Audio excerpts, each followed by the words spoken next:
Assalamualaikum warahmatullahi wabarakatuh. Bismillahirrahmanirrahim. Alhamdulillahi rabbil alamin. Wassalatu wassalamu ala ashrafil anbiya'i wal mursalin wa ala alihi wa sahbihi wa man tabi'ahum bi ihsanin ila yaumiddin. Amma ba'd. Alhamdulillah, syukur kehadirat Allah Subhanahu wa taala. Alhamdulillah taala kerana takdir Allah yang sejak azali Allah taala zahirkan, yang ini Allah taala jadikan kita bersama-sama sambung belajar ataupun ulang kaji ilmu tauhid khasnya dan ilmu agama yang lain. Seperti biasa kita mulakan dengan solawat Ibrahimiyah, dibaca sama-sama. Allahumma salli ala Muhammad wa ala ali Muhammad kama sallaita ala Ibrahim wa ala ali Ibrahim, barik ala Muhammad wa ala ali Muhammad kama barakta ala Ibrahim wa ala ali Ibrahim fil alamin innaka Hamidum Majid. Alhamdulillah ta'ala. Yang berusaha Tuan Pengerusi Surau Al-Munawwarah Taman Nusa Bayu, dihormati Tuan Timbalan Pengerusi Surau Warisan JJK Surau, yang dikasihi Tuan-Tuan Imam, Tuan-Tuan Bilal, Muslimin Muslimat yang dirahmati Allah Subhanahu wa ta'ala. Saya bacakan dulu kelebihan ilmu dan ulama daripada kitab Al-Jawharul Mawhub wa Munabbihatil Qulub dari Syekh Ali bin Abdul Rahman Al-Kalantani, ulama Kelantan, yang telah beliau nukilkan dari kitab Lubabul Hadis, kitab Saripati Hadis karangan Syekh Al-Alim Al-Alamah Jalaluddin Abdul Rahman As-Suyuti. Zikri dapat? Oh, tak punya zikri. Ada lah anak murid sekolah menengah.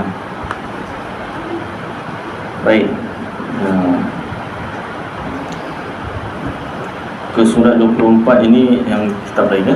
I'lam, ketahui olehmu bahawasanya hadis yang dhaif itu tiada sayubianya diihmal, yakni diabaikan akan dia, kerana bahawasanya hadis yang dhaif itu, lemah itu, boleh diamalkan dengan dia pada fadilat amal, kelebihan amal. Seperti kata Syekh Ibnu Hajar di dalam Tanbihul Akhyar, bermula hadis yang dhaif itu, lemah itu jadi hujah pada segala fadilat amal dengan ittifaq ulama, kesepakatan ulama, seperti barang yang tersebut di dalam Syarhul Muhadzab dan lainnya. Dan adapun pada hukum seperti halal dan haram, dan jual beli, dan nikah, dan tolak, mereka sebut talak, Arabnya tolak, dan umpamanya, maka tiada boleh diamalkan melainkan hadis yang sahih. Kata Imam Nawawi di dalam Al-Adhkarnya, kitab Al-Adhkar di Nawawi, sayugianya bagi orang yang sampai kepadanya suatu daripada fadilat amal begini-begini, bahawa ia kerjakan dengan dia, dan jikalau dengan sekali-sekali pun, supaya ada ia daripada ahlinya. Dan daripada hadis Nabi SAW, sabdanya Bikram Mafumnya, barang siapa sampai akan dia daripada Allah Ta'ala kelebihan sesuatu, maka tiada ia membezakan dia, tiada mencapai akan dia, yakni kelebihan itu. Kata setengah daripada orang solehin, orang-orang soleh, aku lihat akan Nabi SAW di dalam tidurku di sisi Ka'batullah. Maka kataku, ya Rasulullah, telah sampai akan kami daripada engkau bersabda, orang siapa mendengar akan hadis padanya pahala begini-begini, maka diamalkan dengan dia, padahal harap akan demikian pahalanya itu. Dan jikalau adalah hadis itu dhaif, batil sekalipun, yakni diberi pahalanya. Sabdanya bahkan tu, dan demi bunyatul Kaabah ini, binaan Kaabah ini, bahawasanya ia daripada aku dan aku berkata dengan dia. Demikianlah tersebut dalam Jam'ul Fawaid. Ini penerangan tentang hadis dhaif, hadis lemah, tentang kelebihan-kelebihan ilmu lah, yang disebutkan sebelum ni. Jadi boleh diamalkan untuk fadilat amal, kelebihan amal, supaya semangat untuk kita terus menuntut ilmu lah. Baik, kita sambung pembacaan kitab Fadilatul Faraid fi Ilmi Al-Qaid bagi Syekh Ahmad bin Muhammad Zain bin Mustafa bin Muhammad Al-Fadl, itu nama penuh dia. Ini kitab asalnya Jawi.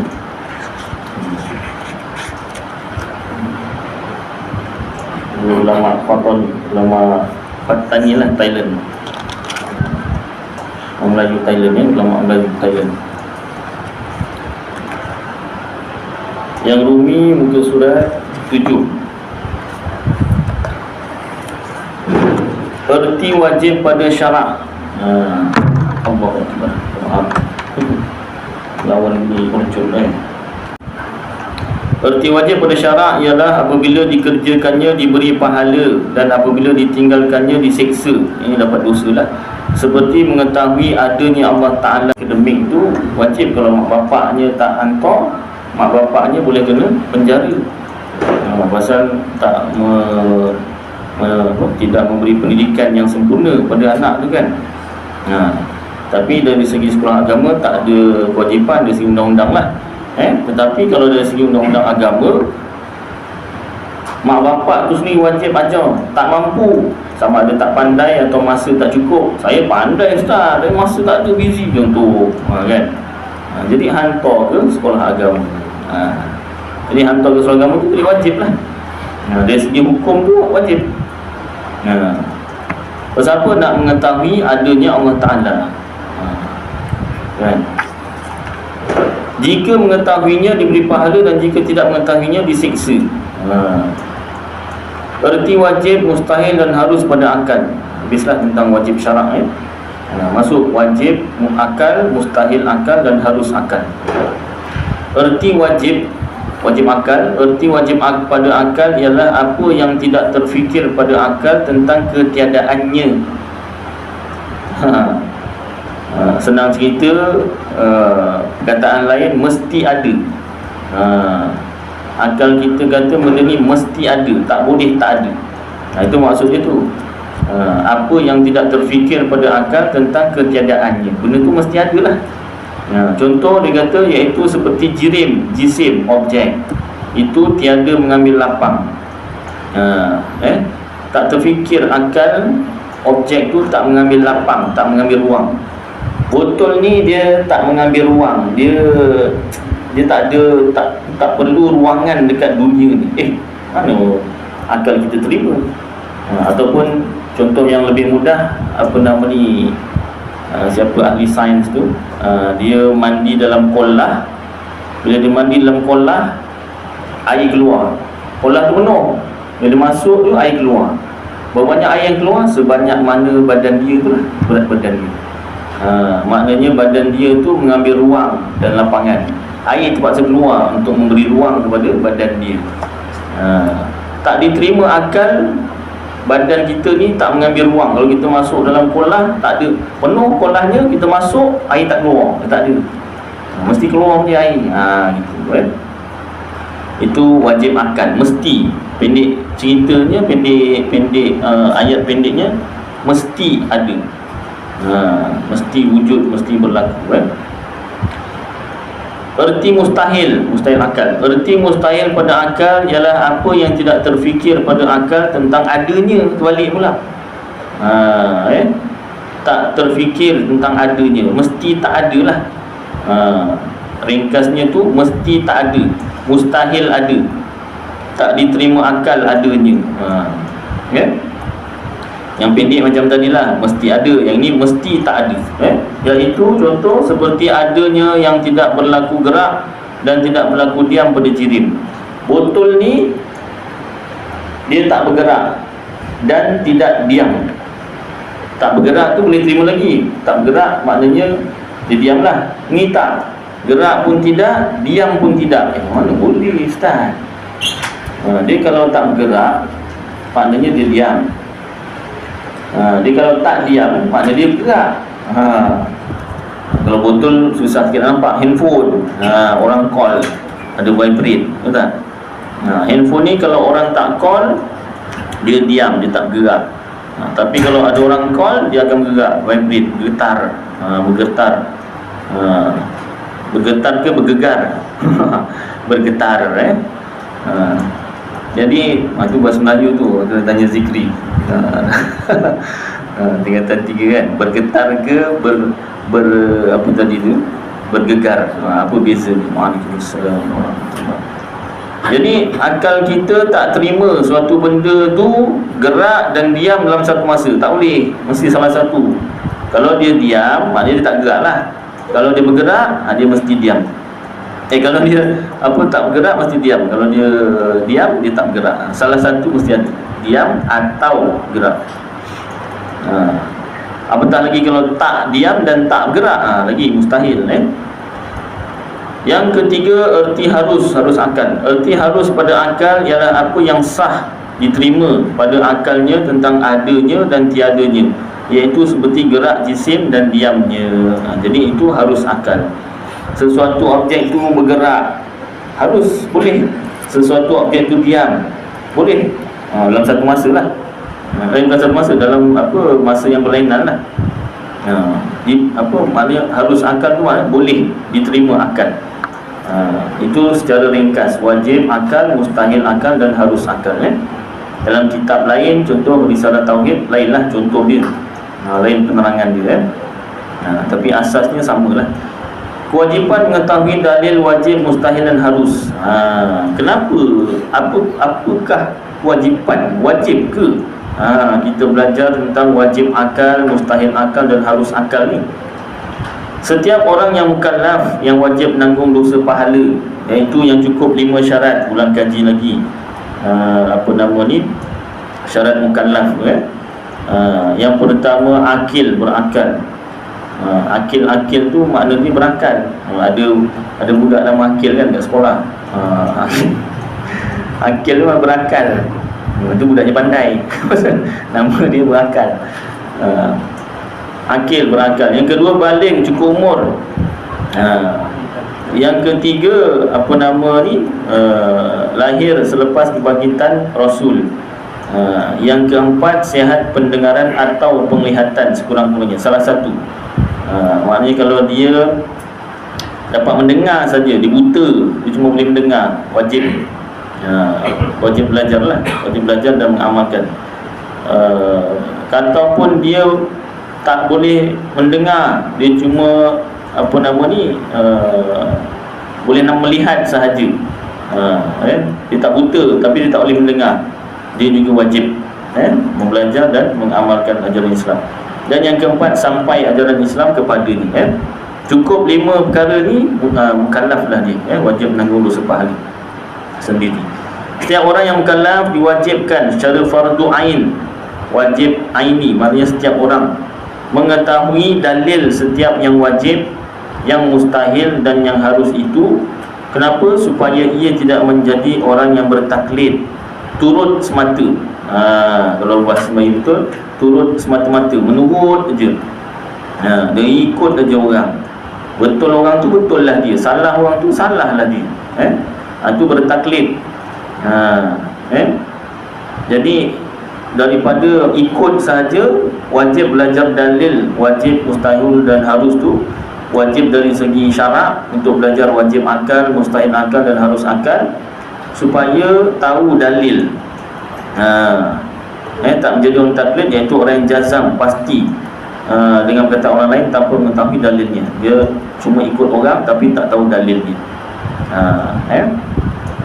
Hukum orang yang bertaklid, apa hukumnya orang yang bertaklid? Dia ikut je, dia tak nak belajar dalil. Sama ada dalil nakli atau dalil akli lah, dalil akal. Ulama berselisih pendapat pada kufur dan tidaknya. Berselisih pendapat tu bukan bergaduh, maknanya berbeza pendapat. Pada kufur dan tidaknya orang bertaklid itu. Kufur tu kafir lah, murtad. Ustaz, tak baik Ustaz kita cakap orang kafir, mengkafirkan orang, memurtadkan orang. Kita bukan nak tuduh-tuduh, kita bukan belajar nak mengkafirkan orang, tidak. Ini namanya belajar tauhid. Tauhid ni hukumnya 2, satu Islam, satu kafir. Kalau ilmu fikih hukumnya 5, wajib, sunat, harus, makruh, haram. Hukum Islam dan kufur dan hukum wajib, sunat, harus, mustahab, makruh dan haram itu datangnya daripada mana? Bukan daripada Ustaz Aidil, tak. Tak. Daripada kitab ni, contoh Fadilatul Faraid. Kitab ni daripada mana? Ini ambil daripada kitab Arab. Bukti, nanti kita banding dengan kitab Arab. Kitab Arab tu dapat daripada mana? Daripada Al-Quran dan hadis lah, para ulama. Tabi'ut tabi'in dapat daripada tabi'in dapat daripada sahabat dapat daripada Rasulullah SAW. Rasulullah tu dapat daripada mana? Wahyu daripada Allah Ta'ala. Jadi hukum Islam atau kafir, wajib, sunat, harus, makruh, haram itu daripada Allah Ta'ala. Dia yang ciptakan kita dan dia yang letakkan hukum, hakam, peraturan hidup dekat dunia ni. Bukanlah kita yang menetapkan ini Islam, yang ini kafir. Bukan kita nak tuduh, tak. Kita nak kenal supaya kita menjadi mentaati perintah Allah, jadi orang Islam dan menghindarkan diri daripada akidah yang salah, akidah kafir. Itu tujuan dia, bukan tujuan kita nak tuduh-tuduh orang, tidak. Dan kalau andai kata ada orang yang kita dah belajar ni akidah salah macam ni, dan kita jumpa orang yang akidah salah, apa kita kena buat? Kalau kat sekolah tanya pendapat kan, apa pendapat awak zikri, contoh kan. Dekat surau tak payahlah kan tak datang lagi zikri. Baik, jadi tujuan kita belajar ini supaya kita tak tercebur.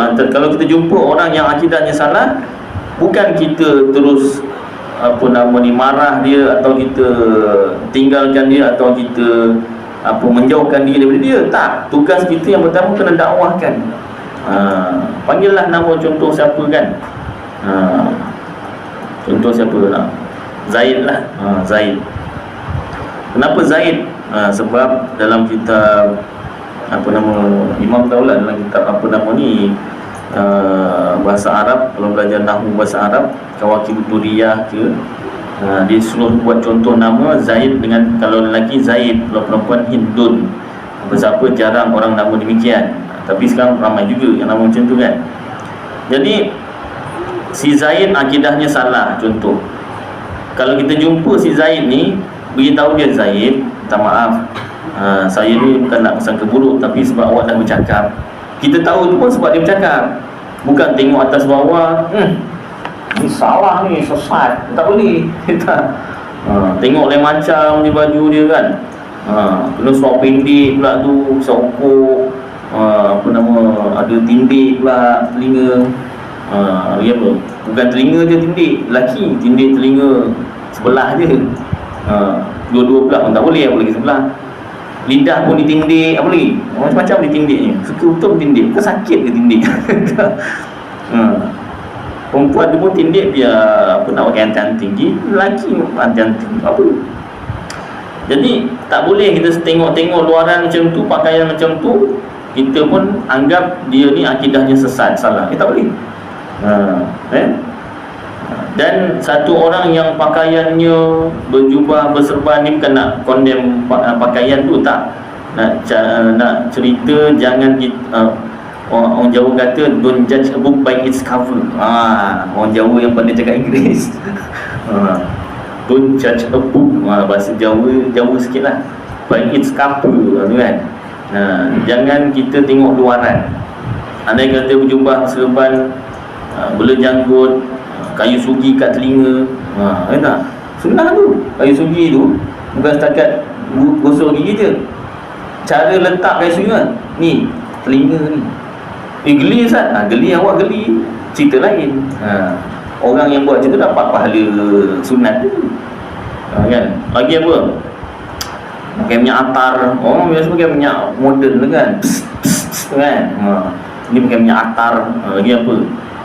Tapi kalau akidahnya salah, dia bercakap akidahnya salah, tetap salah akidah. Kalau yang bersuara pendek apa semua tadi tu, andai kata dia bercakap sama dalam kitab, betul lah akidah dia.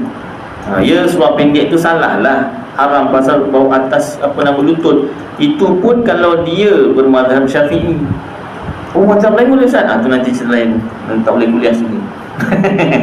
Lu panjang lah dia ceritanya kan. Oh Ustaz, boleh Ustaz. Macam mana Ustaz? Boleh pakai sopi ni Ustaz? Nanti. Mazhab Syafi'i pun kita tak habis lagi belajar kan. Bukan belajar lah, mengaji, belajar dah habis tu rasa kan, semua agama. Jadi akidah dia kalau betul lah. Maknanya kalau dia bercakap, andai kata salah, kita tegur dia, Zaid, awak cakap begini, perkataan ni perkataan yang salah, perkataan yang kufur. Maknanya kalau dalam hati awak berfahaman Allah pinjamkan, contohlah Allah pinjamkan kuasa bermakhluk, ni fahaman Mu'tazilah, bukan Ahlus Sunnah Jemaah, akidah yang salah. Kita kena kembali akidah yang betul, iaitu Ahlus Sunnah Jemaah. Bukan Allah pinjamkan kuasa, tapi pada zahir pandangan mata kasar, seolah-olah kita yang berkuasa sendiri, seolah-olah kita ada pilihan hati sendiri nak buat baik atau buat jahat. Hakikat kejadian sebenar, Allah yang gerakkan kita, Allah yang tentukan hati seseorang tu nak pilih baik ke jahat. Ya Allah, terima kasihlah nasihatkan saya, ya Allah. Selama ni saya mencari-cari orang macam awak, bertuah macam tu. Kalau ada alhamdulillah lah, bagus kan. Tapi kalau ada memang bertuah lah, sangat-sangat bertuah. Yang ada macam mana yang saya jumpa, jumpa yang tarik muka, macam yang saya cerita sebelum ni kan. Baru cakap sikit lah, baru setahun jago, dah kena setahun jago pula kan. Tak apalah, yang namanya dakwah tu pun memang Rasulullah tu, ni untuk semangat dakwah tuan-tuan. Rasulullah SAW tu guru terbaik, bahasa paling lembut, paling sopan, guru terbaik. Orang bukan Islam pun mengiktiraf guru terbaik di dunia sepanjang masa. Bukannya tahun tertentu je, tak, sepanjang masa. Semua ikut ke apa yang Rasulullah dakwahkan? Ada ahli keluarga Rasulullah pun ada yang tak ikut. Apatah lagi kita yang bukan guru terbaik.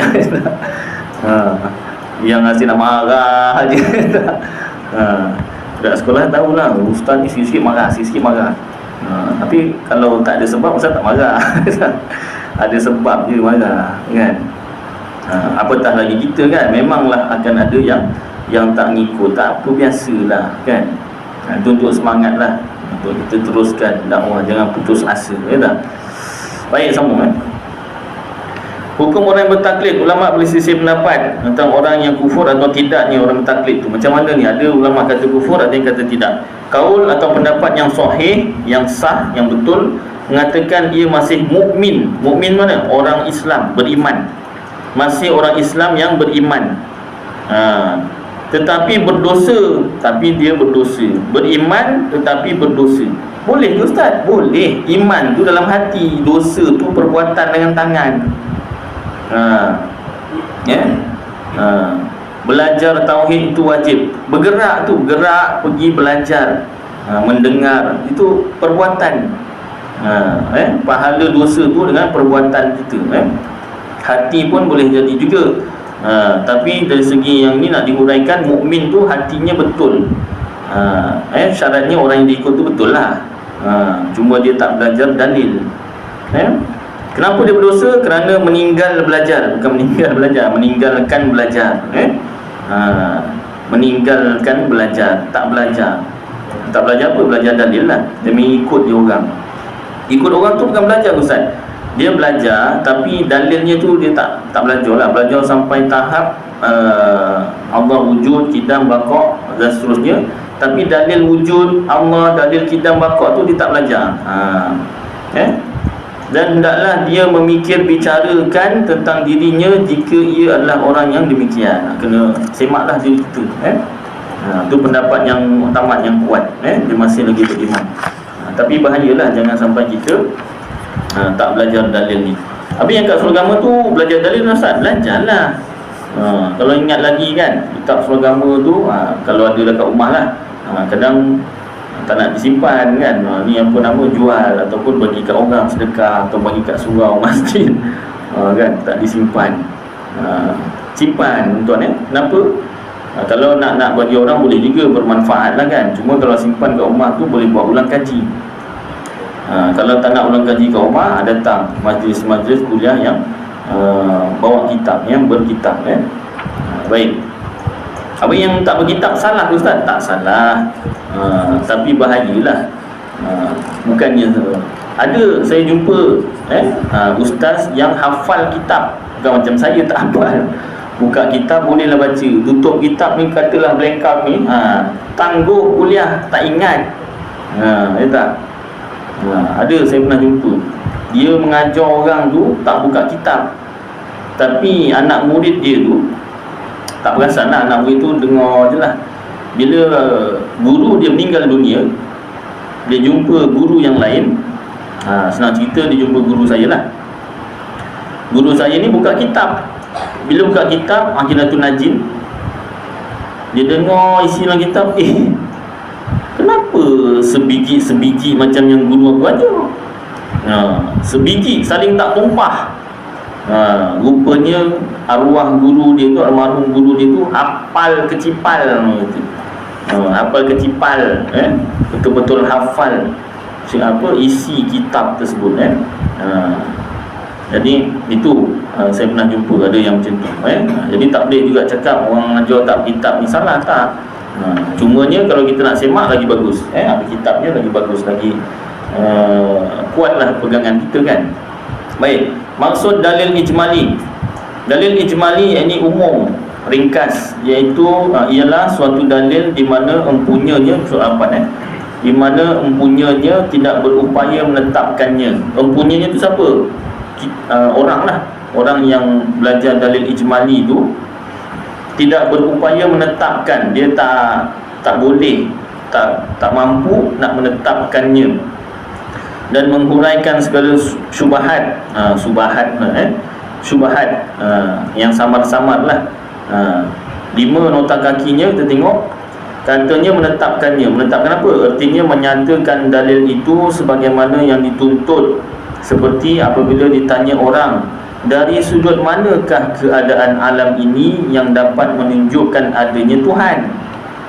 Contoh dalil ijmal ni, wujud, sifat wujud Allah. Apa dalil sifat wujud Allah? Dalil akli, dalil akal yang ringkas, yang ijmali, adanya alam ini ataupun alam ini saja. Jadi orang pun tanya, macam mana awak boleh kata alam ini tu sebagai bukti kewujudan Allah Ta'ala? Maka ia menjawab, alam ini baharu. Alam ni baharu. Baharu tu maknanya ada permulaan. Sebelum alam ni ada, alam ni tak ada. Kemudian baru ada. Itu maksud baharu. Alam ini baharu, ada permulaan. Dan setiap yang baharu, setiap yang ada permulaan, ada penjadi yang menjadikannya. Pembuat lah, kalau kita kata pembuat lah. Ada pembuatnya, ada orang yang menjadikannya. Maka alam ini ada yang menjadikannya. Alam ni baharu. Setiap yang baharu mesti ada yang menjadikan dia. Contoh yang baharu kita lah, manusia. Ataupun kalau nak buat contoh yang mudah, botol lagi. Apalah apa yang depan mata, handphone boleh juga, tapi harakam nanti gerak-gerak. Botol, sebelum ni botol ni tak ada. Bila dibuat ni, ada tarikh dia dibuat, kilang dia, mana tarikh dia, kan? Katalah tahun 2023 dibuatnya. Air benda tu tak ada tarikh buat ni, ada kan? Katalah 2023, 2022 ada tak air ni? Belum ada. Botol ni lah belum ada. 2023 baru ada. Jadi benda ni baru, ada permulaan. Ada tak yang jadikan? Ada lah.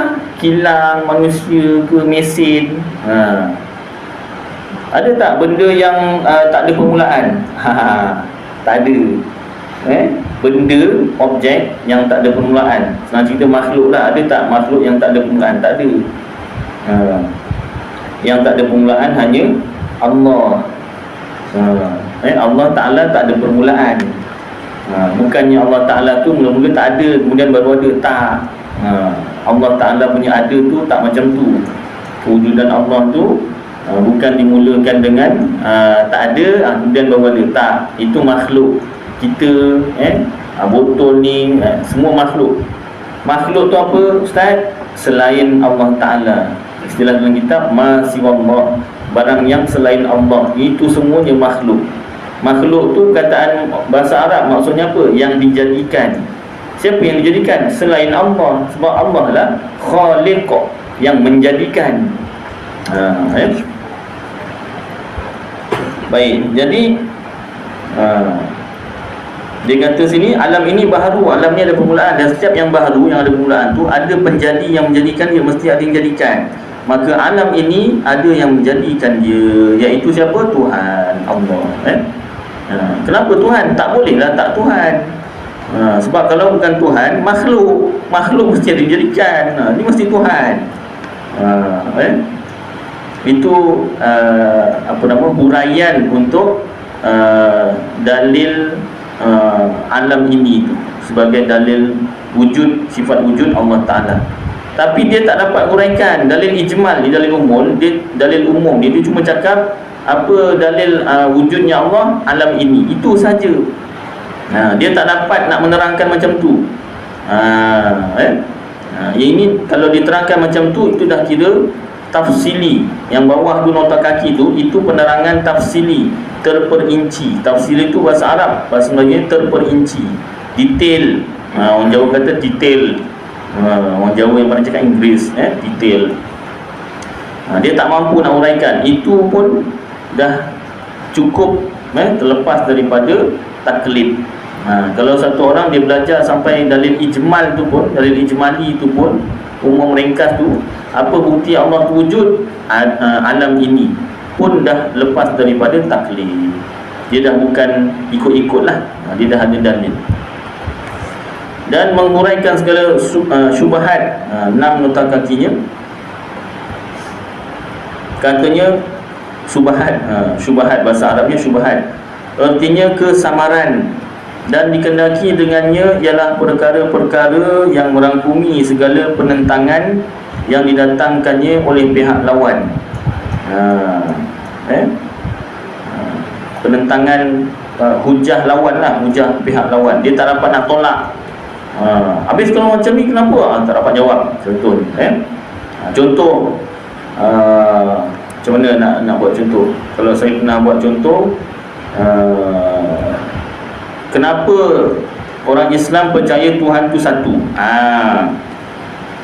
Itu soalan yang boleh ditimbulkan lah berkaitan tentang ketuhanan ni. Kalau ada orang bukan Islam atau orang Islam sendiri tertanya-tanya, kenapa Tuhan mesti satu? Cukup ke? Cukup ke?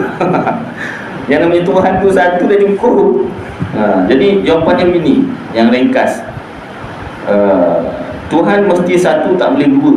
Sebab yang namanya Tuhan tu nak buat sesuatu, dan dia buat sesuatu mesti jadi.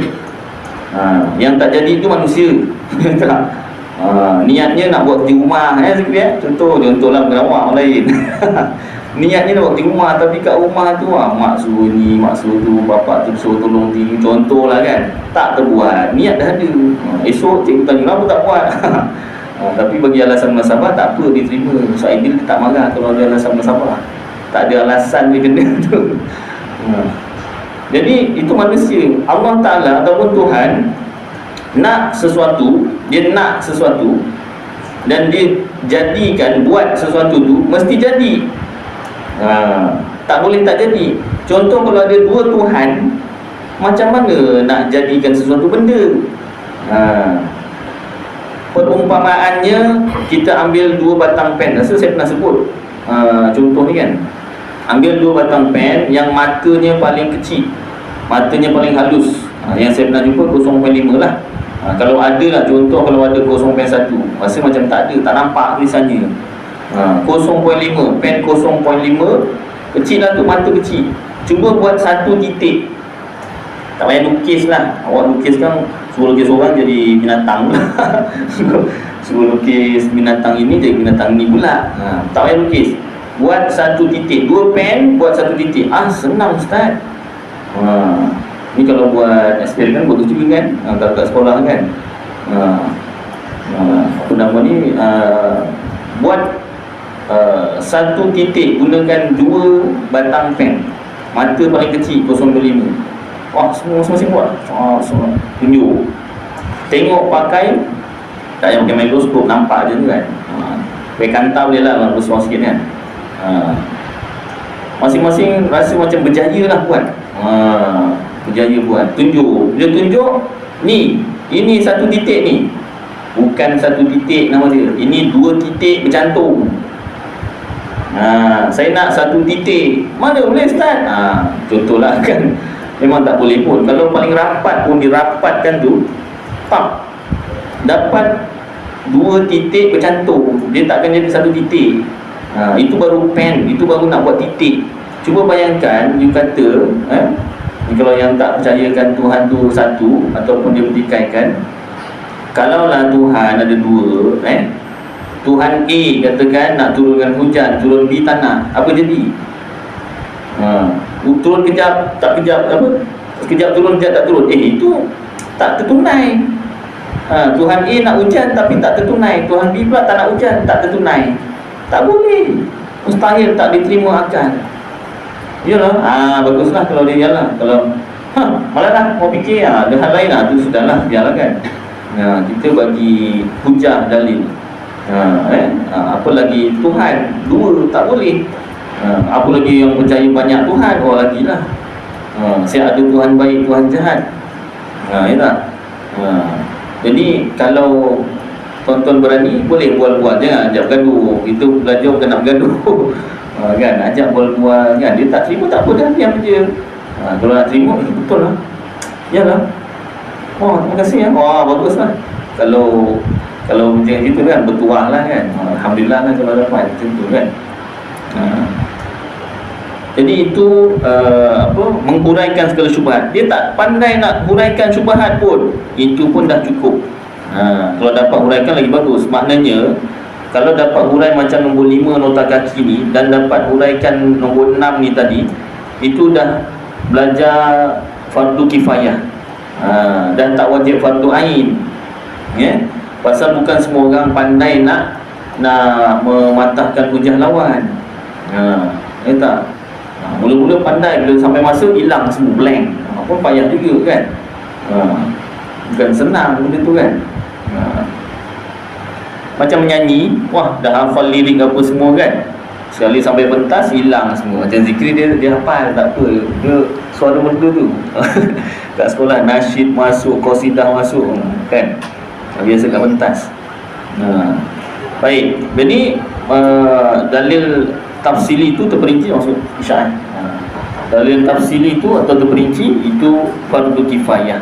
Tapi bagus juga kita belajar ataupun langkaji supaya melepaskanlah fardu kifayah tersebut. Azan Isyarat tu disambung sikit.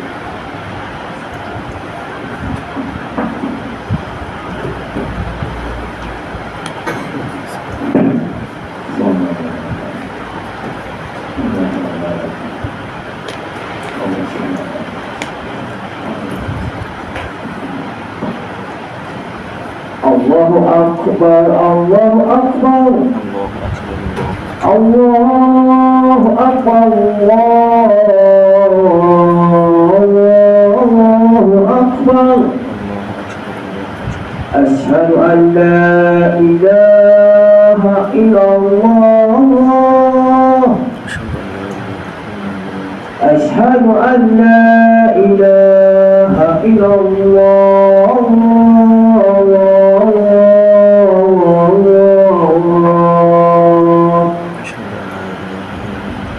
Asyhadu anna Muhammadar Rasulullah,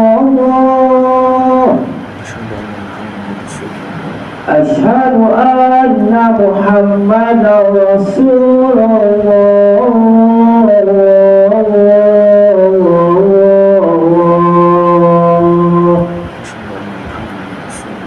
Hayya 'alas salah,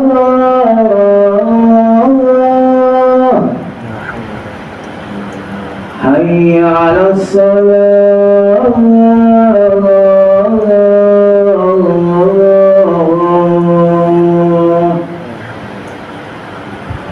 hayya 'alal falah,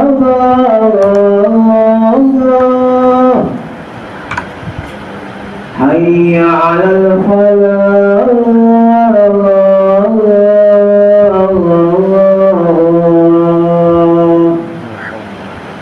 Allahu akbar, Allahu akbar.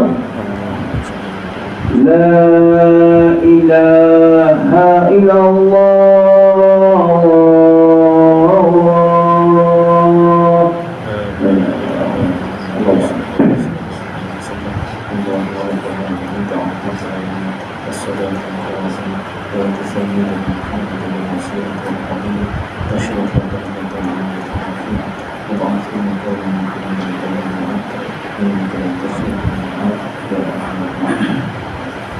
Okay, sambung sikit dulu Maksud dalil tafsili. Sudah atas belum habis lagi Apakah dalil kamu tentang adanya Allah Ta'ala? Contoh syubhat yang dikatakan kepadanya, apakah dalil kamu tentang adanya Allah Ta'ala? Maka jawabnya, alam ini ia lemah untuk menyatakan jalan cara yang boleh menunjukkan bahawa ada alam ini, menunjukkan adanya Allah Ta'ala, atau ia berkuasa pada menyatakannya. Tetapi jika datang iktirad, penentangan terhadapnya, ia tidak mampu menghuraikannya sebagaimana yang dituntut. Dia tak boleh huraikan macam nombor 5 dan 6 tadi tu. Maka dengan mengetahui dalil ini secara ijmali, umum, ringkas, ia terkeluar daripada taklid. Kalau satu orang dia belajar tauhid, dia kata Allah itu wujud, kidam, bakok dan seterusnya, dengan belajar dalil adanya alam ini ataupun alam ini sahaja, dia dah tak bertaklid lagi. Walaupun dia tak mampu nak huraikan, walaupun dia tak mampu nak menjawab soalan-soalan daripada musuh Islam ataupun soalan-soalan yang keliru lah tentang Islam. Maksud dalil tafsili. Dalil tafsili terperinci ialah dalil yang mana ia mampu menetapkannya. Dia boleh huraikan macam mana alam ini tu menjadi bukti atau dalil, menjadi hujah Allah Ta'ala tu wujud. Macam nombor 5 tadi dan menghuraikan segala syubhat, yakni kesamaran yang didatangkan terhadapnya. Soalan-soalan yang berkaitan tauhid dia dapat jawab. 7 nota kakinya kita tengok bawah, katanya dalil tafsili. Hendaklah diketahui bahawa mengetahui dalil tafsili yakni terperinci itu adalah wajib ke atas penduduk setiap mukim atas dasar fardu kifayah. Maknanya mesti ada wakil, mesti ada segolongan atau sekelompok yang belajar. Alhamdulillah kita kalau di Johor ni ke semua rakyat Johor, anak-anak rakyat Johor ada sekolah agama lah. Walaupun tak diwajibkan kan, tapi bagus. Ramai ibu bapa yang hantar, ada juga yang tak hantar kan.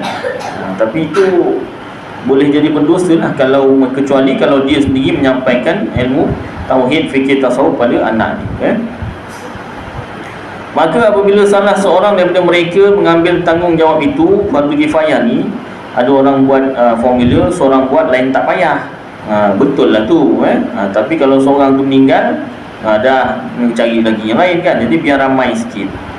Macam juga hukum menguruskan jenazah, memanglah fardu kifayah. Janganlah diguna formula seorang buat, lain tak payah. Imam seorang buat, contoh, bukan tempat sini, tempat lain. Imam seorang uruskan jenazah. Daripada mandikan, daripada kapankan, daripada sembahyangkan, gali kubur pun imam, masuk dalam kubur ke bumi pun imam. Nak talqin dah tak mampu, dah tak larat dah. Baik-baik satu jenazah, takut-takut 2 jenazah. Tadi kita. Jadi janganlah mentang-mentang formula fardu kifayah seorang buat, lain tak payah, yang lain pun tak nak bersama-sama. Besar pahala tu menguruskan jenazah. Kalau dapat mandikan, kafankan, sembahyangkan, kebumikan, dapat pahala seperti pahala haji kan. Salah satu kelebihan ni, besar pahala. Baik, fardu kifayah. Jadi macam tu juga belajar tauhid dalil tafsili ni fardu kifayah, janganlah seorang. Memanglah lepas dari segi dosa tu tak dosa bila seorang dah belajar dalam satu mukim, dalam satu taman atau dalam satu daerah. Tetapi apa nama ni, takut-takut yang seorang tu ada urusan atau meninggal dunia ke apa, dah nak kena tambah lagi seorang. Jadi biar ramai. Maka apabila salah seorang daripada mereka yang mengambil tanggungjawab itu, gugurlah dosa daripada semua orang yang tinggal di mukim itu. Satu lagi, sembahyang fardu berjemaah, subuh, zuhur, asar, maghrib, isyak. Kalau adalah orang lelaki ketika waktu solat tersebut, contoh kalau zuhur semua lelaki tak ada kat taman tu, semua pergi kerja contohnya. Bukan lelaki aja bekerja, lelaki perempuan, suami isteri dua-dua pergi kerja contoh kan. Jadi dah tak ada hukum fardu kifayah lah masa tu, masa zuhur tu. Kalau ada seorang atau seorang tak lepas nak buat fardu kifayah. Kalau ada sekurang-kurangnya 2 orang yang sah sembahyang, yang apa nama ni dah boleh sembahyang, wajiblah fardu kifayah 2 orang tu mendirikan solat fardu berjemaah. Tak? Kalau tak, satu taman yang lelaki itulah berdosa. Yang perempuan tak berdosa tak? Perempuan macam mana dia tak lepas. Kalau dia sembahyang berjemaah lebih ramai daripada lelaki sekalipun, tak lepas fardu kifayah. Yang nak lepas fardu kifayah ni lelaki. Lelaki, baik, sambung. Oleh itu setiap jarak yang diharuskan padanya, itu pun ada hukum lagi tu kalau belajar fikir. Berapa rakaat yang lepas fardu kifayah pun ada juga. Tapi saya tak nak beritahu lah, saya buat soalan ni. Nanti takut diamalkan pula. Adakah kalau 4 rakaat tu, adakah 4 rakaat tu kena sembahyang berjemaah baru lepas fardu kifayah? Saya bagi hint je, jawapannya tak. Habis berapa rakaat? Nanti lagi. Takut juga tu gang yang itu yang diamalkan. Berapa rakaat yang lepas fardu kifayah tu yang kena sembahyang berjemaah? Macam mana kalau sembahyang berjemaah tapi tak habis 4 rakaat, Ustaz? Maknanya contoh saya tak cakap berapa rakaat, saya tak nak cakap. Contohlah dia sembahyang zuhur 4 rakaat, imam seorang, makmum seorang. Ni 2 orang ni yang lepaskan fardu kifayah. Makmum ni dia tak sembahyang 4 rakaat berjemaah. Maknanya rakaat ketiga dia mufarakah, keluar daripada sembahyang berjemaah, dia sembahyang sendiri habiskan. Itu maksud tak 4 rakaat berjemaah. Bukannya dia sembahyang 3 rakaat je, ataupun dia sembahyang 3 rakaat batalkan sembahyang sendiri, tak. Dia berpisah berjemaah. Berapa rakaat Ustaz jawapan? Saya tak nak beritahu. Pasal apa? Biar sembahyang penuh lah. Biar sembahyang penuh. Itu lepas ilmu fikih lah. Baik, sambung.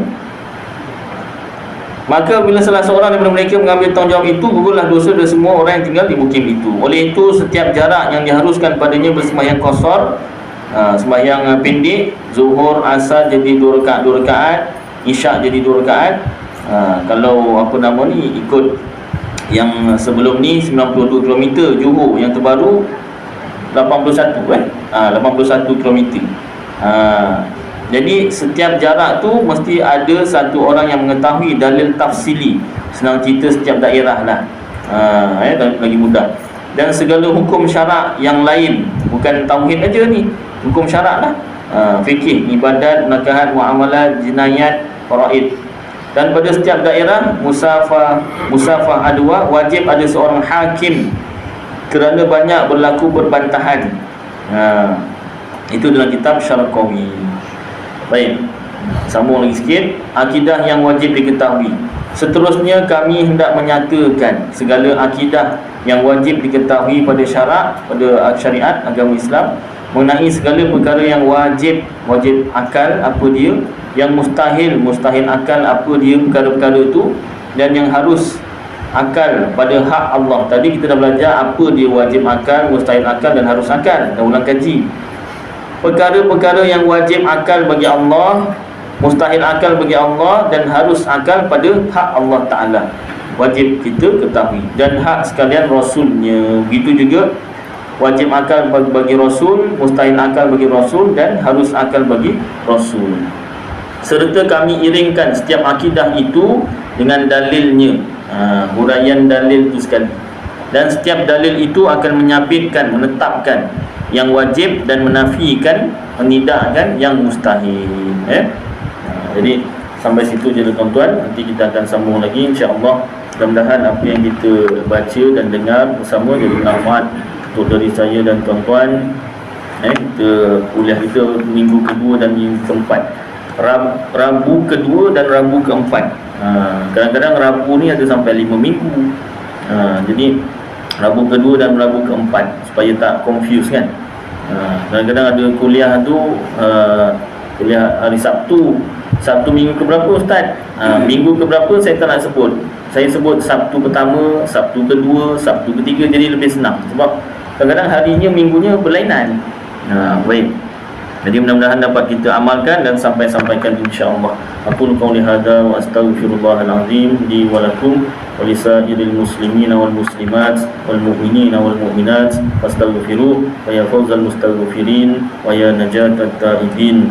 Sallallahu tabaraka wa ta'ala ala khairi khalqi sayyidina maulana Muhammad wa ala alihi wa sahbihi wa baraka wa sallam. Subhana rabbika rabbil izzati amma yasifun wa salamun alal mursalin walhamdulillahi rabbil alamin. Taqabbalallahu minkum.